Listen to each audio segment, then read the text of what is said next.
আমরা ফাইনাল খেলবো আর ফাইনাল স্পেনকে হারিয়ে আমরা আবারও মেসির হাতে একটি কাপ দেখতে চাই। আমরা লাস্ট 15 মিনিটেই খেলি, তো আমাদের ওটার জন্য ওয়েট করছিলাম যে কখন আসলে ইংল্যান্ডকে ঘুম পাড়িয়ে দিব। ওরা ভালো খেলবে, বাট যেহেতু স্পেন একটা টাফ টিম, বাট হচ্ছে আর্জেন্টিনা ইনশাআল্লাহ ভালো খেলবে। রাইভালরা সবসময় সুইজারল্যান্ড, তারপর হচ্ছে ইংল্যান্ড, এক্সেট্রা যার সাথে খেলা হয়েছে তারাই তার পক্ষ নিয়েছে, কারণ তাদের ওই যোগ্যতাটা নাই। তারা এইভাবে খেলবে, এইভাবে ফাইনাল চলে যাবে, আমাদের মতো তার কোনো যোগ্যতা নেই, তার কোনো যোগ্যতা নেই। আমার ওয়ার্ল্ড কাপ জিতবো, ইংল্যান্ডকে ঘুম পাড়িয়েছি, স্পেনকে ঘুম পাড়িয়ে দেব।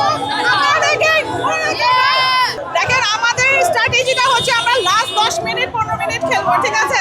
তো আমরা একদমই আপসেট হইনি, কারণ আমরা জানতাম আমরা ব্যাক করবো এবং লাস্টে আমাদের খেলাটা সবাই এনজয় করবে। তো আমরা একদমই কোনো আপসেট নেই, এটা নিয়ে কোনো টেনশনই ছিল না। ফার্ম ফ্রেশ পাস্তুরিত তরল দুধ, বেশি ভালো দুধ। যখন ক্যাপে ভার্দের সাথে হচ্ছে লাস্ট মোমেন্টে জিতে গেছিল, প্রথম ম্যাচগুলোতে হচ্ছে অনেক মানে চিল, বাট এরপর লাস্ট নকআউট যে ম্যাচগুলোতে আমি মানে লাস্ট মোমেন্টে যে কামব্যাকটা, ওইটা মানে এবারও মনে করছি যে এবার হচ্ছে জিততে পারবে, তো ওয়ার্ল্ড কাপে হচ্ছে ওরা জিতবে। আমাদের খেলার স্ট্র্যাটেজি আর্জেন্টিনা মানে হচ্ছে আমরা শেষ 10-15 মিনিটে চমক দেখাই।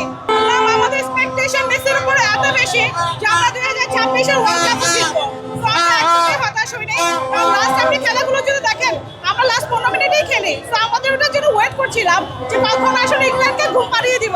আমি নিজের মন থেকে আর্জেন্টিনা নিয়েছি। আর্জেন্টিনার কোন খেলোয়াড়ের খেলা তোমার ভালো লাগে একটু বলবা?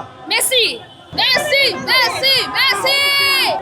আমার ওদের কিছু বলার নাই, ওরা বলবেই, শুধু আর্জেন্টিনার ক্ষেত্রেই বলবে, শুধু আর্জেন্টিনার ক্ষেত্রেই ধর্ম আসবে, অন্য টিমদেরকে